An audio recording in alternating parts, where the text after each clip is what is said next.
今日咧好高興咧，接受呢個香港武術聯會嘅邀請咧，就邀請我哋呢個香港發強打總會咧，就嚟講一個係塔唔加三展嘅武術源流嘅。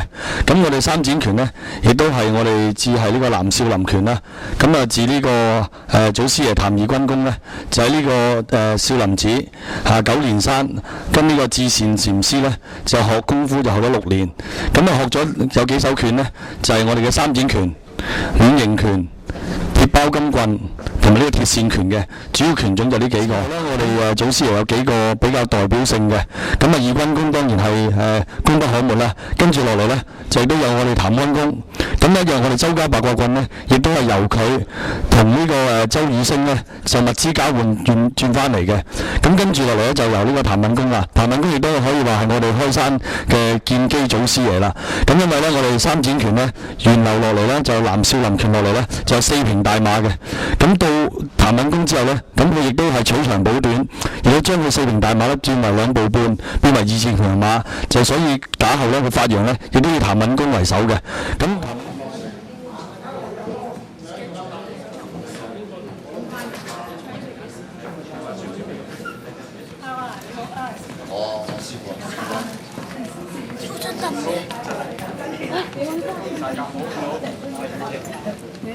多謝。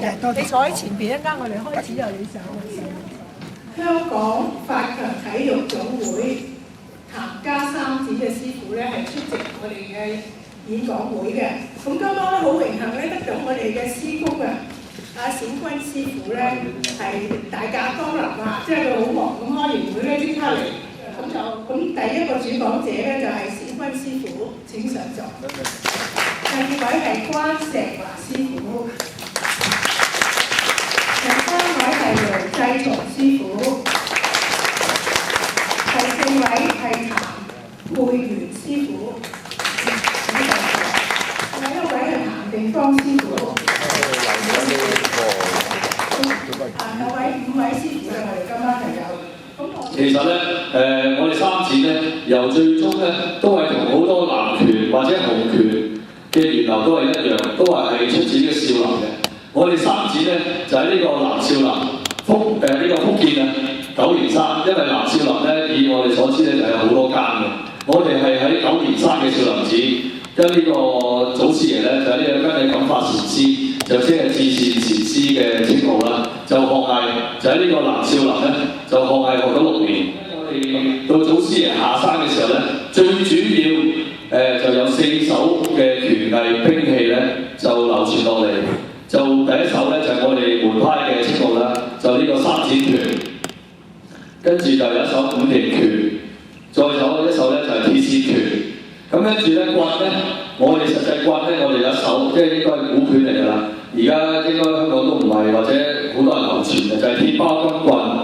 咁可以講話係我哋本門基本，亦都係套路最主要嘅內容。呢4手嘢咧就係我哋嘅主要，我今次就係用呢個係騎馬三展，所以我哋三展拳入邊咧都有坐馬三展同埋騎馬三展。所以大家如果係有聽聞過三展拳咧，有啲就點解你4平大馬，有啲點解2字強馬，就以呢個正統傳落嚟咧，三展拳係4平大馬。頭先譚定邦師傅都講過話，譚家三展嘅源流初係坐馬嘅三展，到後期變咗騎馬嘅三展。咁我而家咧就略帶過或者示範少少坐馬三展同騎馬三展嘅分別。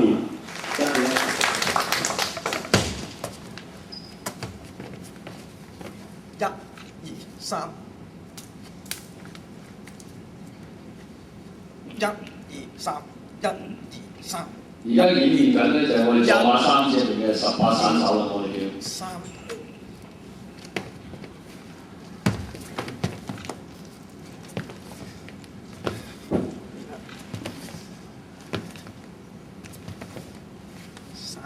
由開式到有公式都係有坐馬嘅，咁到後期發展到騎馬三展，就每1下殺手咧就變咗2下，因為我哋個古門有句先叫1雙龍足步舞台，2步紅拳馬步開，2步紅拳馬步就即係我哋開2步半一個意志權啊嘛。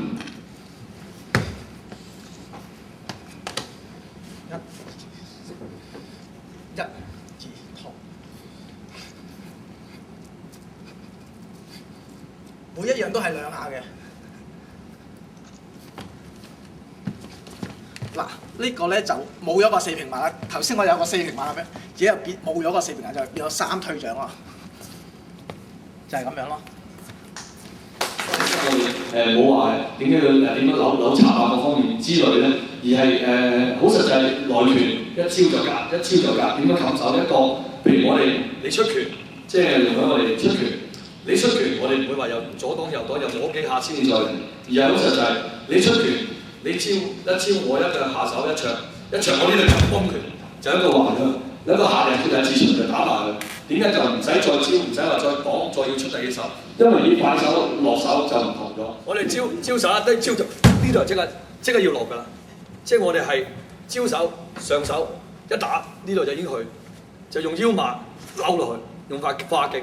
即係點解我哋三指拳我哋嘅雙枕手咧，就唔會話首先要擺定要我要蹬痕晒同你蹬痕我就慢，而係只不過擺手一穿就要去啦。就要喺一個好短嘅時間發勁，即係我哋嘅自衝錘，就點解係要係喺呢個位置就要去咧？一劈就呢個穿手，我哋喺正面一入馬走馬就喺呢度，喺呢度。我哋嘅拋掌就一陣咧，你哋睇到演練手拳咧，就有啲動作就已經去咗啦。譬如呢個出拳，我哋出拳一出拳呢度就已經去啦。OK， 咁跟住啦，我哋好簡單，打緊一出直出。但我呢條一我呢一去咧一拉，俾你聽，一指錘，衝錘呢度嚟咧。我哋喺示範個動作就係招一招就呢度，上錘呢樣我哋喺嗰個上錘咧就係我哋穿手，